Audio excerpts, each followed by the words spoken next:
En la clase pasada vimos conceptos como el tax runner,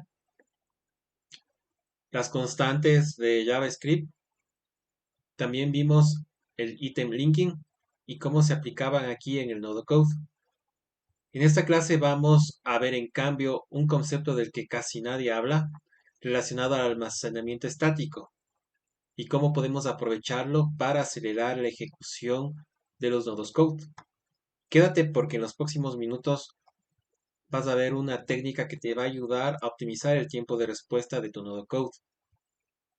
No te olvides de apoyarme con un like, suscribirte para recibir las notificaciones de cuando subo un video y comentarme si conocías este o los otros conceptos que vimos de los videos anteriores. Continuemos. Entonces yo ya terminé de configurar aquí las constantes que voy a utilizar para la configuración. Tengo el user ID. Como les decía, les agrupé por bloques de la información de chat. Aquí se me escapó una tilde. Como decía, en los comentarios no hay el problema de los caracteres especiales. Entonces aquí lo que estoy capturando es el mensaje de voz, si es que viene. Estos signos de pregunta en JavaScript se conocen como el optional chaining, que para lo que me sirve es que le estoy indicando que esta constante que representa este valor puede o no tener este atributo voice. Y este atributo voice puede o no tener este atributo file ID. ¿Qué pasa si nosotros referenciamos a un objeto y a un atributo que el objeto no tiene? Eso me provoca un error.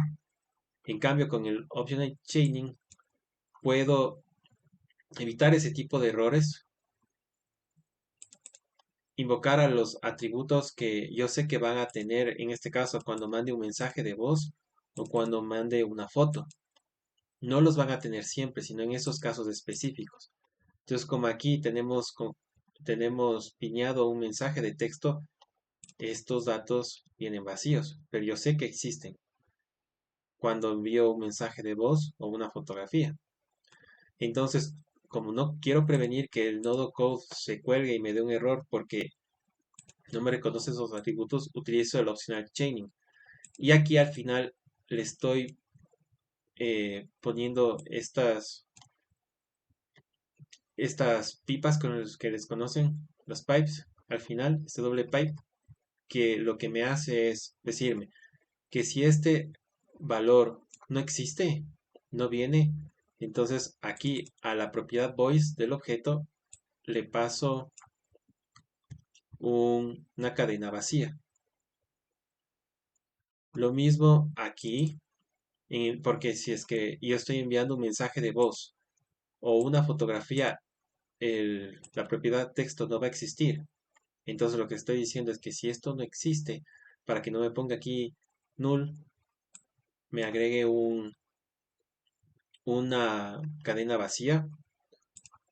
Aquí en cambio, como las fotos en Telegram vienen como un arreglo y un arreglo habíamos dicho que es un conjunto de ítems, en este caso de objetos, entonces lo que estoy diciendo es que en caso de que no me venga una foto, me agregue un arreglo vacío. Le poníamos los backticks para indicar que estos datos eran string. Aquí no hace falta porque el dato no es string, es un arreglo. Aquí tampoco hace falta porque el date, si ustedes pueden ver aquí en el nodo de Telegram, el date se toma como un valor numérico. Entonces, por eso es que no le pongo los backticks. En el ID del mensaje, en los otros datos que quiero indicar que sean cadenas, les pongo los backticks, como habíamos dicho en la clase pasada.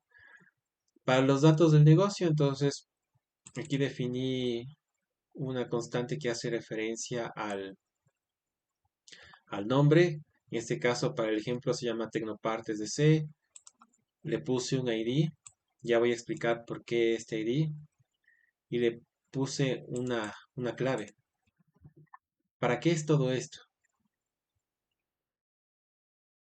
Cuando nosotros más adelante usemos el nodo rate limit y message buffer. Si no los conoces todavía, te dejo un link por aquí para que revises los videos donde lo explicamos paso a paso. Necesito utilizar una base de datos Redis. Y dentro de esa base de datos Redis necesito almacenar, en el caso del rate limit, el número de interacciones que va teniendo el usuario en una unidad de tiempo.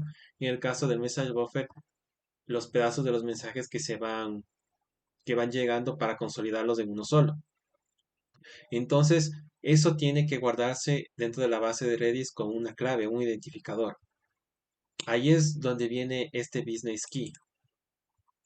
Entonces, ¿cómo yo estructuro un identificador?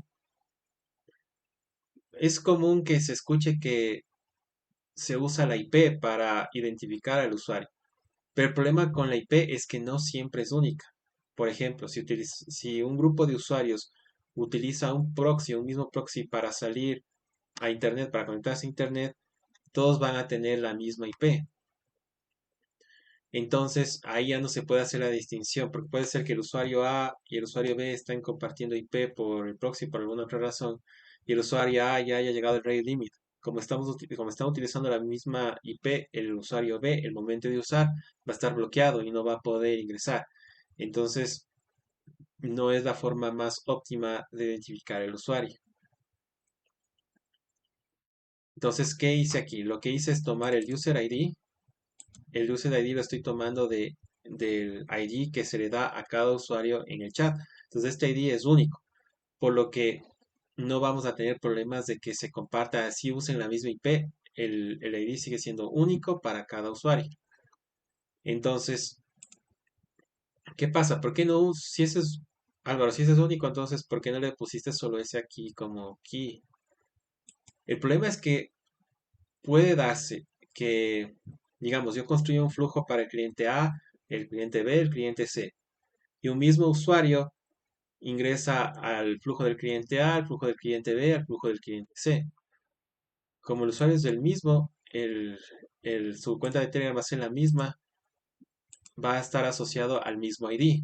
Entonces, para el caso del rate limit, si el usuario A accede al flujo del cliente A, de mi cliente A, entonces alcanza el rate limit en ese flujo, se va al cliente B, y si estoy utilizando solo como key de Redis el user ID, entonces no va a poder ingresar al flujo del cliente B, porque está utilizando el mismo identificador. Entonces, ¿qué hago? A cada uno de mis clientes yo le asigno un ID. Entonces, en este caso, el ID yo lo estoy poniendo así aleatoriamente, pero en un entorno más real, digamos así, esto va a estar asociado, va a ser un ID de mi cliente, pero que yo le haya asignado en mi base de datos del cliente, autogenerado y con algunas otras reglas, pero para el ejemplo estoy creando yo un ID manual. Entonces, al crear una key con el ID de mi cliente y el ID de mi usuario, ahí así mi usuario se conecte a otros flujos, la combinación del ID de cliente y de su ID como usuario va a ser única en cualquiera de esos flujos. Al principio es un poco difícil de entender, pero ya lo vamos a ir viendo con más claridad. Entonces, con esta clave armada compuesta por el ID del usuario y el ID del negocio que le definí y el ID del usuario, ya vamos a poder establecer las claves de Redis que necesitamos para el message buffer y para el rate limit. Entonces, continuando con la configuración, aquí vamos a definir el idioma del flujo. En este caso, el idioma va a ser español. Seguimos utilizando el estándar ISO para nombrar el idioma. Tenemos aquí configuraciones para el message buffer, el tamaño del audio máximo que habíamos definido como permitido. Aquí lo especificamos en la primera etapa de planeación.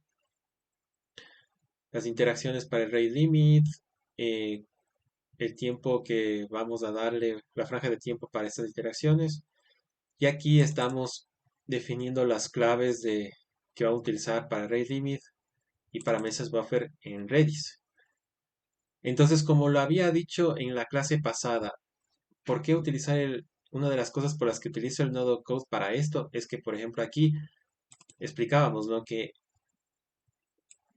capturaba en este caso, el mensaje en esta constante. Y de ahí hacía referencia solo con la constante a la propiedad que necesito más adelante. Si es que en un futuro esto ya no es message, sino por ejemplo text, solo con cambiar aquí text, ya se va a actualizar automáticamente todos los valores donde haga referencia, utilizando la constante. Lo mismo pasa aquí. En un entorno real esto no pasaría, pero siguiendo el ejemplo, digamos que por A o B el código del usuario ya no es uno, sino tres, me equivoqué, digamos. Esto no va a pasar porque digo, en un entorno real este ID va a ser único, va a ser tomado de una base de datos, va a estar establecido en base a políticas para que sea único y bla, bla, bla. Pero ya, supongamos que pasa. Entonces, si yo tengo esta clave de red y digamos que voy a utilizar por A o B, se me ocurre que voy a utilizar varios readme o varios message buffer en diferentes partes del flujo, entonces si digamos tengo 5 mesas buffer, me tengo que ir y antes yo formaba la clave con el ID del, del negocio y el ID del usuario, pero manualmente en cada nodo. Si es que ya la clave el ID del negocio, si el ID del negocio cambia, entonces me tocará ir nodo por nodo cambiando esa clave. Que si es uno o dos, bueno, quizás no sea tan molestoso. Me tocaría ir navegando entre todos los nodos, encontrando los que es y cambiándoles. Pero si son 10, 15, 20, ahí es cuando viene el problema. En cambio, si tengo todo centralizado aquí, como ven, aquí tengo la business key, entonces aquí tengo la clave para el rate limit, RL, mesas, mesas buffer, mesas B sería, mesas buffer. Entonces, si digamos ya no quiero que sea mesas B para mesas buffer porque, no sé, se me ocurre que en Redis voy a utilizar una clave MB para otra cosa más importante. Entonces yo digo ahora voy a poner M buffer. Entonces ya no tengo que ir nodo por nodo cambiando esto, sino al cambiarlo aquí, automáticamente se va a replicar a todos los nodos, porque todos los nodos que están en el flujo van a tomar información de estas constantes. Entonces, con esto se vuelve mucho más escalable y personalizable sin mayor complicación. Cambio todo en un solo lugar. También muchos podrán decir, pero entonces, ¿por qué no tanto lío y no cogiste y no copiaste, por ejemplo, así,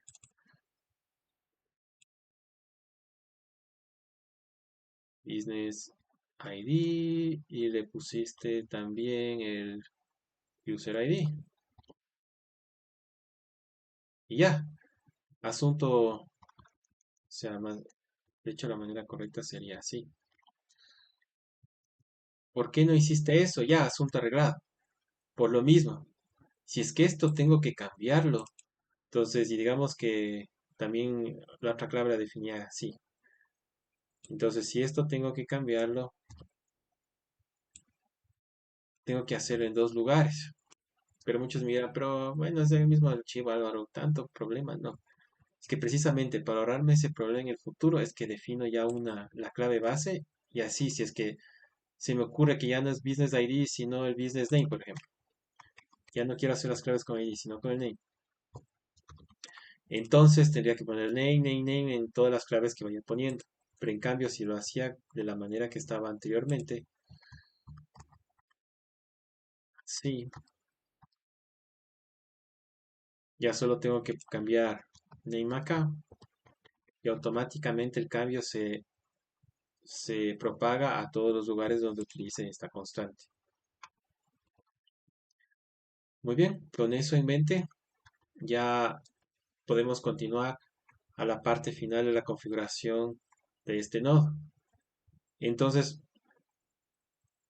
si vieron la clase 1, habíamos dicho que la idea de hacer este nodo, de este flujo multidioma era que si nosotros cambiamos el idioma, en la configuración automáticamente los mensajes se replicaban en el idioma correspondiente a todos los nodos donde se vayan a desplegar los mensajes. Entonces, justamente vamos a hacer eso ahora. Eso lo vamos a hacer con la ayuda de una función. ¿Por qué una función? Quiero mostrarles algo. Voy a poner ahora este nodo edit fields aquí a continuación del config. Ya. Entonces, me falta ejecutar este de aquí con las constantes.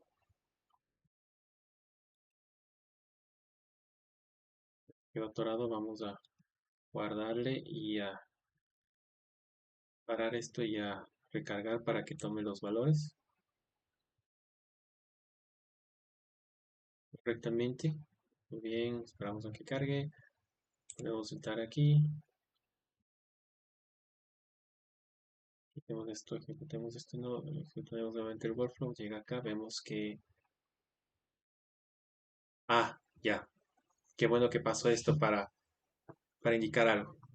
Siempre que usamos el nodo code, tenemos que retornar algo. Habíamos dicho que todos los nodos de N8N retornan objetos, arreglos de objetos para ser precisos. Entonces, aquí en el código, como ustedes pueden ver, no se está retornando nada. Entonces, ese es el error que me está dando aquí. O sea, me está diciendo que no estoy retornando nada. Entonces, como no estoy retornando nada, obviamente no hay nada que pase al nodo de acá, porque este no está enviando nada. Entonces, ese es el paso que aquí me faltó y vamos a corregirlo en este momento. Vamos a crear el arreglo de objetos para retornar los valores. ¿Por qué un arreglo de objetos? Ya habíamos dicho que, que aquí en N8N todos los nodos retornan arreglos de objetos. Y ese arreglo tiene por lo menos un objeto, por lo menos un elemento. Entonces, eso es lo que tenemos que poner aquí. Muy bien, entonces, para achicar un poco el video, lo que hice es crear un nuevo objeto donde ponía puse todos los valores aquí que tenía de las configuraciones y lo retorné como un arreglo, que aquí en JavaScript el arreglo se define entre corchetes. Entonces aquí estoy indicando que esto va a ser un arreglo. ¿Un arreglo de qué? Habíamos dicho que N8N devuelve un arreglo de objetos. Entonces, ¿cómo creamos el objeto? Como ya lo habíamos visto en la segunda clase de esta edición, creamos objetos entre llaves. Pero hoy Álvaro ahí está diferente, ya me chumé por qué está así. ¿Y dónde está como el de acá arriba? ¿Por qué está solo un nombre? Ya, esto tiene explicación. En JavaScript nosotros podemos crear un objeto así, o sea, con las propiedades, como tiene aquí. O aprovechar ese objeto que ya lo habíamos creado anteriormente y solo hacerle referencia a todo su contenido utilizando el nombre que le habíamos definido acá arriba, como estaba antes. Entonces, ¿qué quiere decir? Que este nodo config va a tener una propiedad chatData, que es un objeto que tiene estos valores. Vuelvo y repito, puedo hacerlo así, creándolo de antemano el objeto y aquí solo referenciarle usando el nombre. O si no puedo utilizar las propiedades directamente aquí para enviarlas en el objeto final. Pero como les mencionaba que les estoy agrupando por características, digamos, por cosas en común, entonces lo definí así. Lo mismo hice para la parte que es de la configuración. Y en este caso para la internacionalización, no utilicé una constante, sino le llamé directamente al valor. Ese valor lo tomé de aquí. Translations. O sea, lo que hice fue esto. Pero Álvaro, ya me chumaste porque así. ¿Por qué no le pusiste una constante? Como decía, esto de la constante es algo opcional, no es que tengo que ponerla así siempre. Les mostré las ventajas y por qué lo hice. En este caso, como no voy a ocupar dentro del, no voy a ocupar dentro de aquí del nodo config, no voy a ocupar el contenido de translations. Entonces, para hacerle algún procesamiento, una concatenación o tomar valores como hacía en el caso del mensaje, entonces por eso no le definí una constante. Pero si, por ejemplo, quería tomar, por A o B necesitaba de este nodo translation tomar un valor y después concatenarle a otro, entonces ahí sí hubiera sido recomendable utilizar una constante. Pero vuelvo y repito, en este caso solo quiero pasar, concentrar el valor aquí en config para pasarlo al siguiente nodo. Pero ¿por qué, Álvaro? Si ya tenemos en i18n valor de translations, ¿por qué le vuelves a poner aquí para pasarlo? ¿No es más fácil referenciar en los siguientes nodos a este de aquí? Sí, pero lo que estoy haciendo tiene relación con lo que les mencionaba al inicio, que íbamos a ver del static data. El video ya se me hizo un poquito largo, pero en la siguiente clase ya vamos a terminar. Vamos a ver el static data. Creo que todo lo que hemos hablado aquí nos sirve como un preámbulo para entender el porqué de la estructura del nodo code y nos va a servir también para entender cómo usar el static data correctamente. Nos vemos en la siguiente clase.